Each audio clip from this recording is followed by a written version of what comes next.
Sumainyo ang Panginoon at sumainyo rin ang pagpapahayag ng mabuting balita ng Panginoon ayon kay San Mateo. papuri sa iyo, Panginoon. Noong panahong yun, si Jesus ay dinala ng Espiritu sa ilang upang tuksohin ng Diablo. Doon, 40 araw at 40 gabi nag-ayuno si Jesus at siya'y nagutom. Dumating ang manunukso at sinabi sa kanya, "Kung ikaw ang anak ng Diyos, gawin mong tinapay ang batong ito." Ngunit sumagot si Jesus, "Nasusulat, hindi lamang sa tinapay nabubuhay ang tao, kundi sa bawat salitang namumutawi sa bibig ng Diyos." Pagkatapos nito'y dinala siya ng Diablo sa taluktok ng templo sa banal na lungsod. "Kung ikaw ang anak ng Diyos," sabi sa kanya, "magpatihulog ka, sapagkat nasusulat, ipagbibili niya sa kanyang mga anghel na iingatan ka. Aalalayan kanila upang hindi ka matisod sa bato." Sumagot si Jesus, "Nasusulat din naman, huwag mong subukin ang Panginoon mong Diyos." Pagkatapos, dinala rin siya ng Diablo sa isang napakataas na bundok. Mula ro'y pinatanaw sa kanya ang lahat ng kaharian ng sanlibutan at ang kayamanan ng mga ito. At sinabi ng Diablo, "Ibibigay ko sa iyo lahat ng ito kung mapapagtirakas at masasamba sa akin." Sumagot si Jesus, "Lumayas ka, Satanas, sapagkat nasusulat, ang iyong Diyos at Panginoon ang sasambihin mo. Siya lamang ang iyong paglilingkuran." At iniwan siya ng Diablo. Dumating ang mga anghel at naglingkod sa kanya. Ang mabuting balita ng Panginoon. Pinupuri ka namin, Panginoong Hesukristo. Sa pagsisimula lagi ng Kwaresma, ang unang linggo ay pumapatungkol sa usapin ng tukso sa buhay ng tao. Bakit ito lagi ang unang linggo? Sapagkat alam natin na ang panahong ito'y panahon ng paghahangad natin, ng pagkauhaw na makalapit higit sa Diyos. And the more we would like to be closer to God, tiyak ang Diablo, ang demonyo, hahadlangan ito. Sino ho ba ang pag-aaksayahan ng oras ng demonyo? Hindi naman yung mga taong masasama, kundi yung mga taong nais talikuran ng kasalanan at lumapit sa Diyos.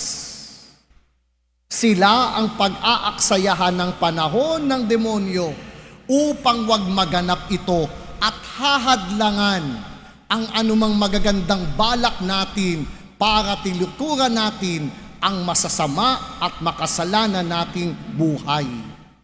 That's why on the first Sunday of Advent, of Lent, we are always asked to reflect of how the devil is tempting us, hoping that at the very start of Lent, we decide for God. At napakahalaga po yung hakbang kapag sa unang linggo ng Kwaresma, tayo'y nagdidesisyon, ako'y para sa Panginoon. Kaya hayaan po nating tuklasin ang mga pamamaraan ng demonyo at sundan ang pamamaraan maging ni Jesus, na tulad nating tao'y dumanas din ng tukso sa kanyang buhay. Una po, sa unang pagbasa, narinig natin ang unang mga tao kung papaano sila tinukso. They were enticed in order for them to be like God. Di ba nakakahalina? Anong sabi ng ahas? "Pinagbawalan kayo ng Diyos na kainin ang bunga ng punong yan, upang hindi nyo mabatid ang mabuti at masama, upang hindi kayo maging tulad ng Diyos." Kaya naging matamis sa paningin ng babae ang bunga sapagkat naisip niya magiging katulad ako ng Diyos.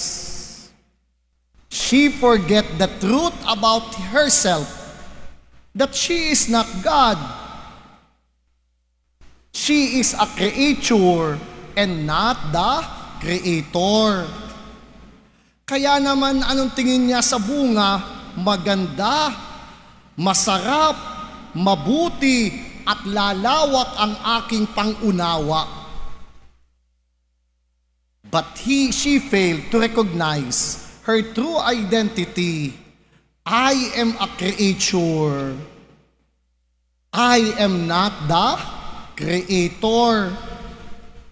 And I think all of us in one way or another are tempted by the devil in this way. How? We want other people to be created like us. O yung mga may asawa dito, gusto nyo ho yung asawa nyo, katulad nyo ring mag-isip, kautulad nyo ring mga tuwiran, katulad din ng estilo ng inyong gusto at nais. You want your spouse and even your children to be created according to your image and likeness. Kaya yan ang pinagsisimulan lagi ng away, kaguluhan, dahil yung anak ninyo, yung asawa ninyo, yung magulang ninyo ay gusto nyong maging katulad. We are acting out, we are God. But we are creature.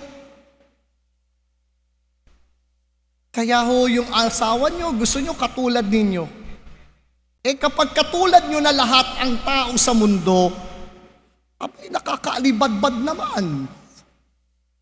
O tingnan nyo nga ho yung mukha ng katabi, isipin nyo kung ganyan ang mukha sa lahat ng mundo, abay hindi naman nakaaya-aya sa paningin.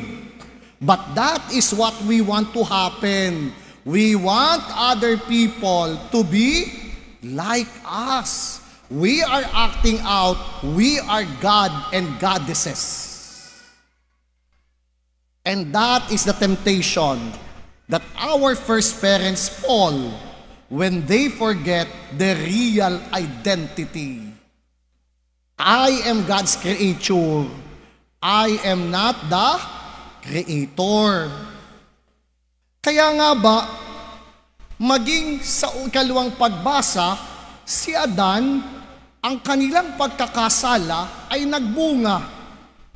Ano ang bunga ng pagkakasala nila? Kamatayan.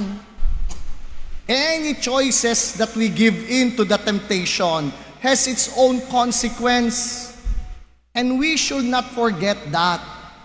Ang kasalanan ni Eva at ni Adan ay nagbunga ng kamatayan sa sangkatauhan. Pero anong sabi ni Pablo? May ikalawang Adan. Sino yun? Si Jesus. At dahil naman sa ikalawang Adan na si Jesus, ang kaligtasan ay nakamit ng sangkatauhan.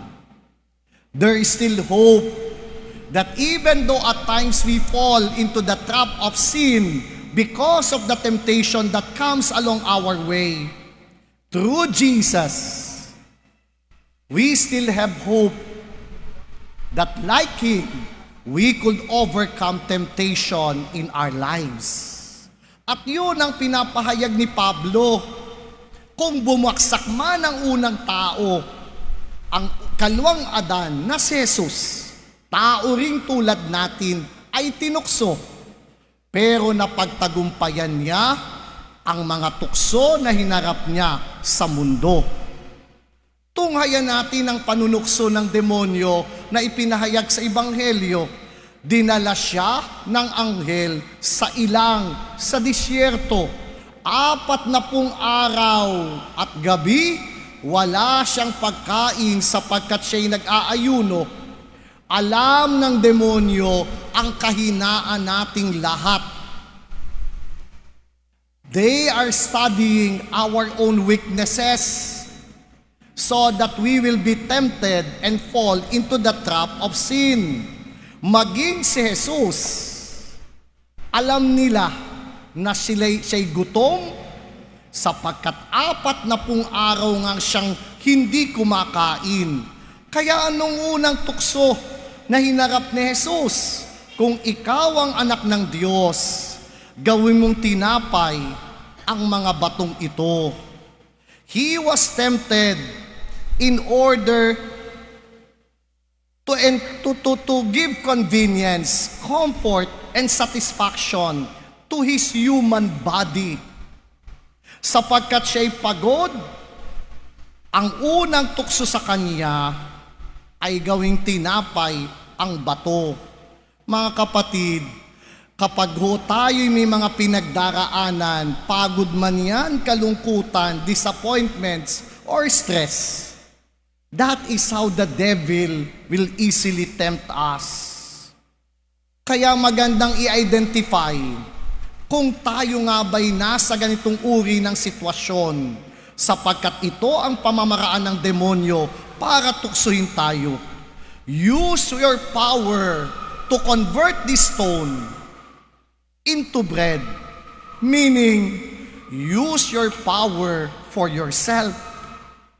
Sapagkat sa halip na gamitin mo ang iyong lakas at kapangyarihan sa paglilingkod, gamitin mo ito para sa iyong kapakanan, to satisfy yourself first. But Jesus understand it well, hindi lamang sa tinapay nabubuhay ang tao, kundi sa bawat salitang namumutawi sa bibig ng Diyos. Using the Word of God, Jesus quoted it and able to conquer that temptation. We are tempted to choose convenience over commitment, pleasure over prayer, instant gratification over sacrifice. At yan ang hinaharap natin.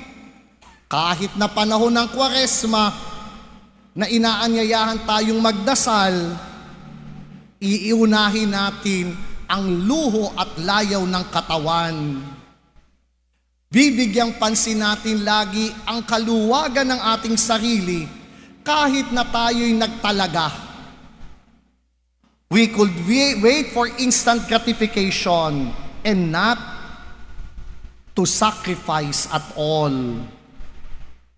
For Jesus, life is more than material things. But for Him, what is important is to declare, I need my God, I am hungry for Him. At yun ang pinatunayan ni Jesus. Hindi niya pinagbigyan ang luho ng kanyang katawan sapagkat pinagtibay niya na ang kanyang pagkagutom ay walang iba kundi nagmumula sa paghahangad niya sa Diyos sa kanyang buhay.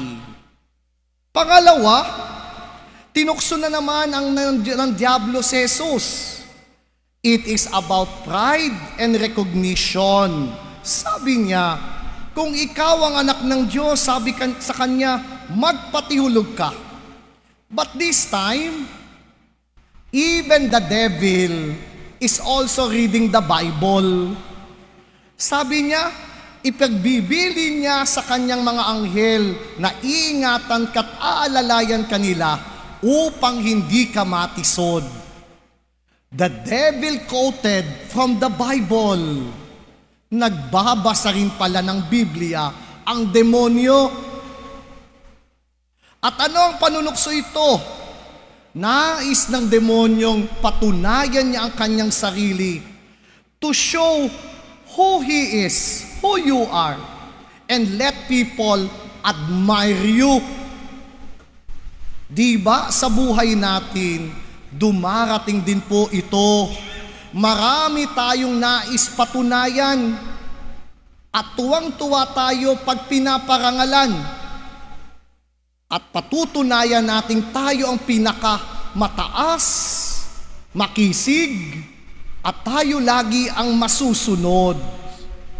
That we are better and we wanted to gain followers, We want to make a lot of likes, and at the same time, to seek approval coming from other people. Pero anong sagot ni Jesus? Nasusulat din naman, huwag mong subukin ang Panginoon mong Diyos. Faith is not showing off. For Jesus, faith is trusting God, even though quietly, depending on Him. At yun ang tugon ni Jesus. You does not need to test God, but you simply need to trust and depend your whole heart to Him. And Jesus were able to overcome such kind of temptation.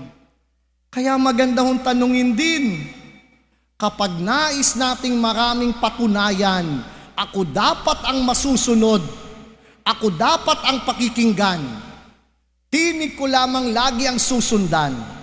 Yan ang pamamaraan ng demonyo na nais patunayan ng ating sarili at umaasa tayo sa ating sariling kakayanan. But not for Jesus. Faith for Him is not showing off. It is by quiet trust and dependence on God that we truly believe and rely over Him alone, that He does not need to test.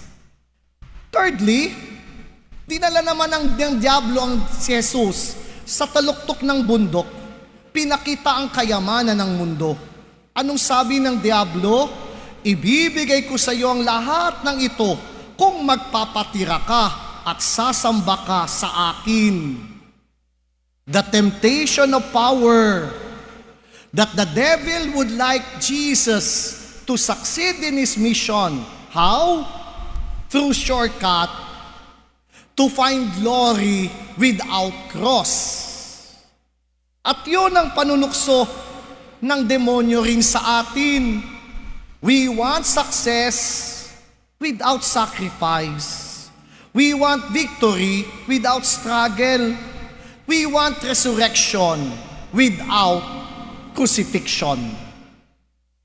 Kaya nga ho maraming nataya sa loto. Gustong yumaman, ayaw naman magtrabaho. Yun din ang problema ng mga mag-aaral. Ayaw mag-aral pero gustong mataas ang grado. Kanino umaasa? Kay AI, kay ChatGPT. Pero wala namang natututunan, hindi nadadagdagan ng kaalaman, mataas nga ang grade, wala namang alam. Di ba tinutukso rin tayo ng diablo sa ganitong mga pamamaraan? But Jesus chose to be obedient and faithful to the Father. For Him, temptation itself is not a sin. Jesus was tempted, but He did not fall to sin because He clung on to His identity. I am the Son of God. Anak ako ng Diyos. At ang Diyos ang nagsugo sa akin. He need to obey the mission that the Father has entrusted to Him. He never lost his identity. And because of that, the more he has clarity over his mission and direction of his life. Kaya pinatutunayan nun sa atin ang tukso, hindi naman kasalanan. Ang tukso nga ay pamamaraan para dalisayin tayo't pabusilakin ang kabutihang taglay natin sa ating katauhan. On these 40 days of Lent, expect for a great temptation. But it is not sin after all. Let us learn from the ways of Jesus of how to overcome temptation. By getting in touch with the clarity of His identity, by always quoting and listening to the Word of God, by allowing to embrace sacrifices over convenience and comfort, and at the same time, not proving ourselves on others, but simply relying and dependent on God who gave us everything that we have in our lives. Kaya maganda hong i-identify paano tayo tinutukso ng demonyo sa kasalukuyan nating buhay. At tanungin, tunay ba itong nagtatagumpay o napapagtagumpayan natin? At kung napapagtagumpayan natin ang tukso sa buhay, nangangahulugan na higit tayo'y nagdidesisyon lagi para sa Diyos at hindi para sa kaluwagan ng ating sariling buhay. Sa huling bahagi ng Ebanghelyo, nakatutuwang marinig, iniwan siya ng Diablo, dumating ang mga anghel at naglingkod sa kanya. Nangangahulugan, God never abandoned Jesus at the moment of temptation. But when He needed it most, the angel arrived in order to supply whatever he need in life. But he need to undergo such kind of temptation so that the more he will be prepared in embracing the cross and even the crucifixion. Mga kapatid, hindi nangangahulugan na kapag may mga pagsubok sa buhay, wala ang Diyos. Naroon pa rin ang Diyos. Dinadalisay tayo at pinabubukol silak ng mga tukso. At kapag napagtagumpayan natin ito, higit nating maunawaan ng lahat na ang Diyos naman pala ang magpapaanyo ng ating kailangan. Huwag tayong mabagabag, huwag tayong mag-alinlangan. Sa karanasan ni Jesus, dumating ang mga anghel at lahat ng kanyang kailangan ay ipinagkaloob at ibinigay. Habang sinusubok, may paghihirap, ito'y pagdadalisay sa atin. At kapag nalampasan natin ito, may panibago tayong kamalayan sa ating pagkatao. Higit sa pagkakilala natin ngayon, ay walang iba kundi ang Panginoon ang higit na magdudugtong ng bawat kailangan natin sa ating buhay. Ang kailangan lang natin maging tapat at marunong mag-antay ng may pananalig. Ang Diyos ang magpapaanyo ng lahat ng ating kailangan. Kaya hilingin natin sa puwasok natin sa Kwaresmang ito, nawa mapagtagumpayan din natin ang mga tukso katulad ng Panginoong Hesukristo. Let us decide for God, and for Him alone we say yes.